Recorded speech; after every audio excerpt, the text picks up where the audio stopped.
Welcome to Not Milk Never Milk. Subscribe if you're lactose intolerant. You start by locking down prerequisites and taking one decisive step: provision GPU resources and a reproducible environment. Once done, prepare a curated dataset. Clean, deduplicated, and formatted into examples. This matters more than raw size. Make sure to choose your model family now, because architecture drives tokenizer and padding choices.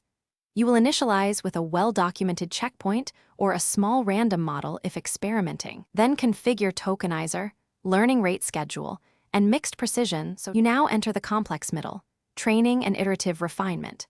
Start with a conservative learning rate and warm-up. Use gradient accumulation and 16-bit to scale batch effect without OOMs. Once stable, ramp up data mix and apply regularization, weight decay, dropout, and layer-wise learning rates, so generalization improves.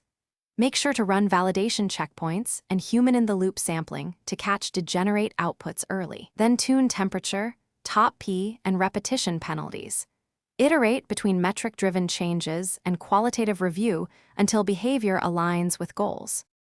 You finish by optimizing, deploying, and validating the model in production conditions.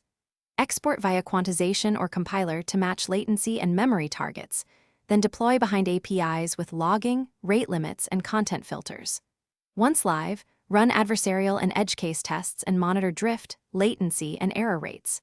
If things go wrong, first reduce learning rate or roll back to the last good checkpoint. Check for data leakage or label corruption, and run ablations to pinpoint the faulty component so you repair quickly. Thanks for watching. If this was helpful, leave a like and consider subscribing. See you next time.